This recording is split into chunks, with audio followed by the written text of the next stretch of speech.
Bueno, el libro lo que intenta es ayudar a las personas que quieren hacer un cambio. Y los cambios los podemos hacer de dos maneras. O un cambio radical, así de un día para el otro, contundente, como decir, bueno, dejo esto, hago esto y el cambio es radical. O haciendo una transición. Yo apoyo más la transición porque me parece que el cuerpo se va acostumbrando, incluso los intestinos y todo el sistema digestivo, y también lo mental y en lo emocional. Así que lo que intenta el libro es dar herramientas para ver cómo podemos pasar de una alimentación tradicional, más bien chatarrosa, por decirlo con algún término inventado, a una alimentación más consciente, más orgánica, más natural. Y cuando les digo consciente es no solo por tomar conciencia de lo que uno está comiendo, sino por otras cosas que incluyo en el libro, como por ejemplo un capítulo de mindfulness. Pero bueno, redondeándotela es eso, ¿no? Es ofrecer un camino de transición para aprender a comer de una manera más saludable y por lo tanto sentirnos mejor.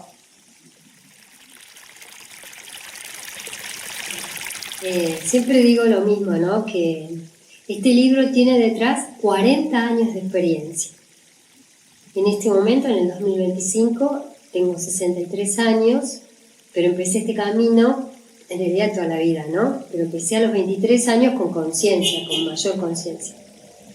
Yo vengo de una familia donde el naturismo era parte de la vida cotidiana, no por una elección de modernidad, sino porque era un hogar muy humilde donde se cultivaba la tierra, porque mi papá era portugués y mi mamá italiana, y bueno, teníamos una hermosa huerta, había gallinas, había conejos, o sea, se comía lo que daba la tierra, por una cuestión de necesidad. Pero eso a mí me dio herramientas para decir, bueno, esto es lo que yo quiero en mi vida y en mi futuro. Que no sea una moda, que sea una elección. Y la verdad que el libro no nació con la intención de venderlo. Por supuesto, es una cosa material y es parte de mi trabajo. Pero cuando lo escribí dije, bueno, tengo que de alguna manera dejar escrito todo lo que en mi vida ha servido, porque es probable que a otras personas también les sirva. Y acá dentro de estos 40 años no hay espejitos de colores. Todo lo que está escrito, absolutamente todo lo comprobé, porque lo he hecho en mi vida. Por eso siempre le digo a las personas, no crean, háganlo y después quédense con lo que realmente sí les da resultado. Entonces, no hay solamente un objetivo comercial y venderte, no es eso solo. Es dejar una trascendencia de algo que realmente a mí me sirvió y creo que sirve, porque la conexión con la tierra es volver al origen. Sí. En el libro no hay solamente, hay un par de recetas de cocina que son originales. En el libro hay información de por dónde empezar, cómo leer una etiqueta, cómo organizar una alacena, cómo organizar la cocina. Hay todo un informe nutricional que está revisado por Sonia Echevarría, que es especialista en nutrición, es nutricionista y especialista en fitoterapia, así que ella fue quien lo revisó.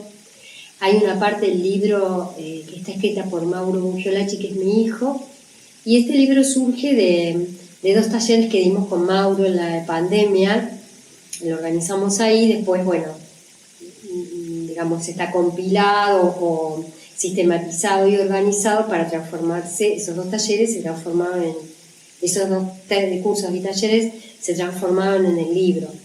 El libro tiene además, por ejemplo, un capítulo entero de Ayurveda, donde hay una parte que escribió una técnica en Ayurveda y otra parte que obviamente escribí yo. Hay todo un capítulo sobre el mindfulness, la importancia de comer y sentarse a comer con conciencia, estar en el aquí y ahora. Hay también un capítulo o dos capítulos relacionados con esto de alimentarse y qué relación tiene con lo emocional, cómo esta alimentación puede estar acompañada por una terapia floral, es como esto de alimentación consciente tiene que ver con una conciencia en la vida en general. Entonces, bueno, empezar por la comida muchas veces es un camino más fácil que empezar por la meditación o por el yoga, ¿no? Que podrían ser, digamos, está sustentado, ¿no? En la meditación, en el yoga, en el mindfulness. Pero bueno, y hay una diferencia entre comida y alimento que está aclarada en el libro, qué es un alimento y qué es comida. Hay explicaciones de cómo ir al supermercado y girar todos los envases y empezar a averiguar qué tiene cada cosa que compramos. Hay una diferencia entre lo que es la genética y la epigenética. Hay una aclaración en cómo heredamos de la familia ciertos hábitos, pero cómo se pueden cambiar. Hay información sobre los beneficios del agua del mar, sobre algunos alimentos que están considerados los superalimentos, como pueden ser las setas, los hongos, las algas. Bueno, no sé, tendría que volver a leer ¿cómo se dice? El índice para que de paso lo pueda hacer. Tiene, digamos, la información sobre algunos alimentos, tiene información sobre otras harinas que no son las harinas tradicionales de trigo, sino harinas más nobles como la de arroz, la de quinoa, la de la mandioca, o sea, otras harinas. Tiene un capítulo sobre los complementos dietarios, si sirven o no sirven, o para qué sirven. También sobre, eso está tomado en la Ayurveda, los beneficios de poner condimentos en las comidas y cómo eso ayuda a ciertos doshas. Eso es todo de Ayurveda. Como los condimentos, la sal marina y no la sal tradicional, cómo no el azúcar y endulzar de otra manera, o elegir el azúcar mascabo. Bueno, hay también todo un capítulo sobre la diferencia entre el veganismo y el vegetarianismo, cómo elegirlo y cómo buscar supervisación médica, no hacerlo por moda, sino con el seguimiento de un especialista. Hay todo un capítulo de cómo ir poco a poco reemplazando los lácteos que no son orgánicos, ¿no? No los lácteos que uno sabe que llegan del campo de otra manera, cómo reemplazarlos por otras pastas vegetales. Hay un poquito del maltrato animal, como para tomar conciencia. ¿Qué más? A ver. Bueno, y después la organización de las compras, de la cocina. Bueno, la diferencia entre los probióticos, los prebióticos, los germinados, los jugos verdes. Bueno, y después todo lo que te dije de la alimentación y emociones, que para mí eso está muy bueno para la gente que quiera empezar a hacer como una dieta para adelgazar, o acá no hay dietas, yo no soy médico, lo aviso, lo aclaro en el libro, no soy ni médica ni nutricionista, solamente tengo 40 años de experiencia en la cocina natural. No quiere decir que no haya perdido camino muchas veces, porque para los chinos la vida es como un péndulo, uno va de un extremo al otro todo el tiempo, y lo que se busca es estar cada vez más tiempo en el centro. Entonces a veces uno pierde ese camino. Lo importante es volver al centro, o por lo menos intentarlo. Y siempre cuento que yo entré en el mundo del naturismo cuando recién me casé, que tenía 23 años, no sabía hacer nada, ni un huevo, esta es la verdad. Mi mamá, la cocina estaba reservada para ella y no podías entrar. Y en una estación de tren encontré una revista que se llamaba El Gourmet. Dije, bueno, me toca comprar una revista de recetas a ver si aprendo algo. Lo que no leí, que el subtítulo decía natural, era El Gourmet natural. Y bueno, nada es casualidad. Ahí entré en este mundo y no pude parar. Aún conservo esas revistas porque son, a pesar de los 40 años, son tan vigentes. Y de la mano de Angelita Bianculi, la dueña de la esquina de las Flores, en la calle Córdoba, hace muchos años, y de Silvana Rittner, otra técnica en la alimentación, empecé a estudiar un poco. Y con ella tomé los cursos. En la cocina tiré 8.000 cosas porque no se las comía ni el perro de lo asquerosas que eran. La primera vez que comí porotos de soja terminé con un medicamento porque casi me muero. En vez de comer las 2 cucharadas, me comí un plato. Y bueno, siempre tuve así como una tendencia natural y de ser vegetariana. No siempre soy vegetariana, tengo épocas en que sí y épocas que no. Pero sí recuerdo a mi madre, italiana, siempre cuento lo mismo, pero es gracioso, Mi vieja se colgaba el repasador acá, ¿viste? En el hombro. Y hacía todas las cosas de la casa con el repasador.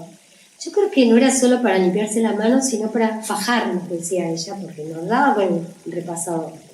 Entonces, tengo la sensación, mirá la estatura que tendría de 6 años, pienso, 5, 6, porque la mesa me llega acá, o sea, muy chiquita.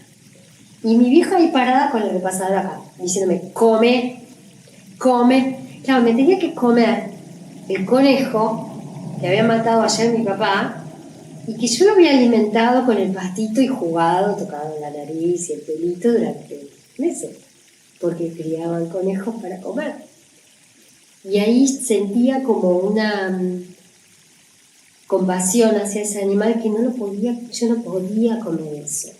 Y recuerdo que es doloroso, ¿no? Porque ponía el primer bocado en la boca y empezaba a pasar de derecha a izquierda y mi mamá amenazante con el repasador de que si no lo tragaba me iba a fajar, como decía.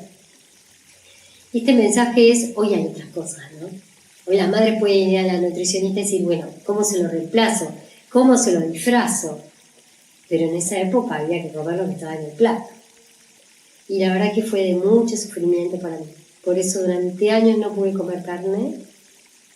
Y además porque a los 9 años trabajé en una carnicería y anduve entre las vacas colgadas, chorreando sangre y gusanos y moscas. Y fue tan desagradable que no pude, me daba tanta pena, de hecho me pasa eso. Pero bueno, hay épocas en que vos me invitás a un asado y si veo que está armonioso y que, bueno, siento que me vibra, lo como, lo mismo en mi casa, con mis hijos. Y creo que hay que hacer eso, hay que abrirse y ser fluido. A veces yo muero por las tortas, y entonces tengo épocas en que como muchas tortas de cumpleaños, bueno, pero después vuelvo a los sin azúcar, a las otras harinas, o a las más caos, o harinas más azúcares más nobles. Bueno, por eso digo que el péndulo va y viene siempre. Así que bueno, eso es como, digamos, una idea general de cómo llegué y cómo sigo. Y ojalá esto sirva porque hoy se sabe que hay comidas que alteran el sistema nervioso y que a la larga traen cantidad de complicaciones. Hay una denuncia también en el libro a la producción masiva, al maltrato animal también, ¿no? Pero sobre todo a la producción masiva, a los colorantes, a los mejoradores del sabor, a estos olores artificiales.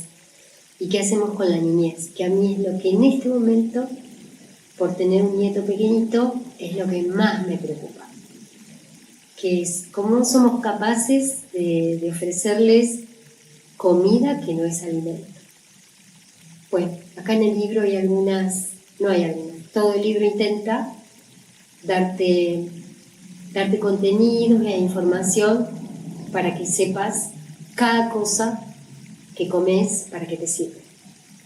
Otra de las cosas que dijeron del libro es que es como una guía y que esa guía no necesariamente tiene que, digamos, abocarse solamente o dirigirse solamente a la alimentación, sino que es una guía y la alimentación es parte de la vida, ¿no? Vos pensás que el primer contacto entre una madre y un hijo o una hija es la alimentación, sea con su que amamante o que del biberón, da igual. O sea, el primer contacto generalmente es su cuerpo y enseguida es la alimentación. Y bueno, somos los humanos, somos indefensos hasta muy grandes, no nos podemos proveer y la alimentación tiene que ser proveída por un adulto. Por eso insisto tanto en la alimentación infantil, ¿no? Y a mí me parece que una de las cosas interesantes del libro es que vos lo lees, ¿no? Porque es una lectura fácil. Pero después si hay algo que quieras volver a retomar o que no te quedó claro, los capítulos están bien separados, está bien sistematizado como para que abras un capítulo y que leas, lo podrías leer sin llevar el hilo. Tiene un hilo conductor, pero podría saltearse. Entonces, bueno, lo ideal sería que uno hiciera una lectura general y que después retomara o volviera a aquellas cosas que quiere profundizar. Es una guía, está buena, esa palabra me gustó, que el libro sea una guía, está bueno. Buenísimo. ¿Algo más que quieras saber? Sí, sabes que justo hoy a la mañana hablé con un chico que tiene solo 24 años, 8 personas a cargo, y tiene una cafetería naturista. Ha abierto hace poco en Buenos Aires, Lautaro de la Fuente, un ejemplo realmente a seguir. Y justamente hablábamos de que hay gente que se sienta y no tiene idea de qué es lo natural. Entonces puede opinar, a esto le falta sal, le falta gusto, le falta azúcar, porque estamos tan acostumbrados a los realzadores de sabor que después cuando comemos algo que es totalmente natural, nos cuesta volver a ese sabor. Los que tenemos huerta y nacimos en medio de la huerta, sabemos la diferencia de comer un tomate recién cortado, una frambuesa recién cortada, una frutilla, un níspero, una naranja. Y bueno, después uno aprende con el tiempo, aprendemos a valorar eso, ¿no? Como el sabor real. Lo que la naturaleza ha dado es el azúcar necesario que necesitamos. El resto está aumentado porque es comercial. Y la contradicción que está escrita en el libro, que es que los mismos que te venden tantas cosas exacerbadas en sabores, son los mismos que producen los medicamentos que contrarrestan las enfermedades. No sé si está bien explicado, si no. O sea, el mismo que te envenena te da el remedio para salir de ese veneno. Son las mismas empresas multinacionales, entonces esta es la contradicción, ¿no? Bueno, para mí volver a lo natural significa eso, ¿no? Conectarse con la tierra, que es lo que haría y lo que hace un originario incapaz de contaminarla, ni de destruirla, ni de talarla, ni de inundarla, porque eso come y porque la tierra come, te da de comer. Y come lo que le des, porque es tan noble que lo que tires en la tierra, la tierra lo transforma en compost. Es un mundo muy interesante. Por eso para mí la tierra, la famosa Pachamama, palabra bastante tergiversada, es para hacerle realmente un ritual y un agradecimiento, porque ahí está todo. Muy bueno. ¿Me despido? Dale, lo hacemos.